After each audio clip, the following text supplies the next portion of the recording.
Okay, so this is a little balance footwork drill. It's not practical necessarily for fighting. That's not really my point.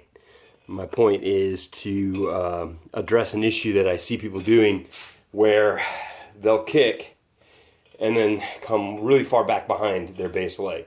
They throw the kick, and basically once they're done with the kick, they forget about the recoil and they just let the weight of the leg swing back around. And typically they'll throw it, swing, and notice my lead leg gets pulled offline. In the art that I studied, this will then give you a target or give your opponent a target, and they'll blast your leg.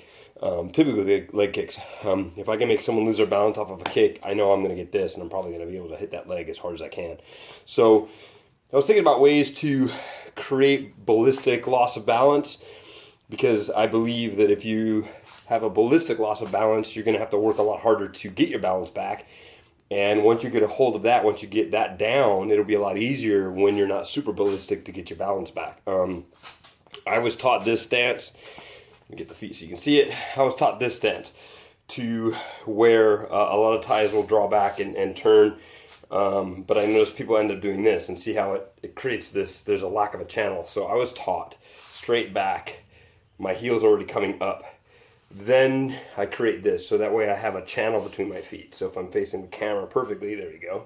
And that allows for this semi-bladed stance that I could work into boxing that I need to. I can go square if I need to. There's a lot of options here. So I like this stance. I've adopted this stance, and I think this is one of the better stances. But again, this is what ends up happening to people. And once they do that, they're screwed. So I was messing around with just warming up myself, and I was thinking about, when people do teep kicks, and they put their legs back in time.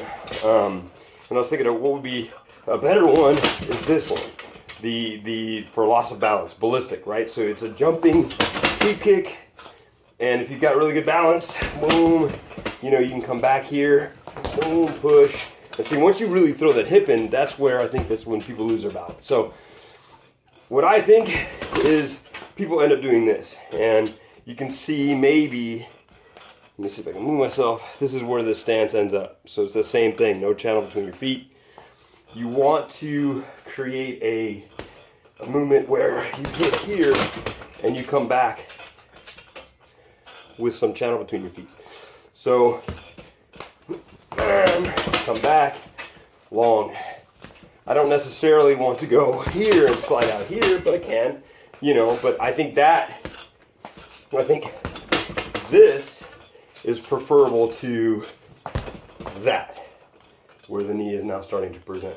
So there you go, just a little fun. You're basically, boom, coming back, getting that balance, versus, boom, and losing your balance. So practice, come back, bang, come back. Practice putting the hip out so that you can come back, boom. And then once you feel comfortable, I want you to try to get that leg down sooner, which that's my issue. So there you go, for what it's worth. Enjoy.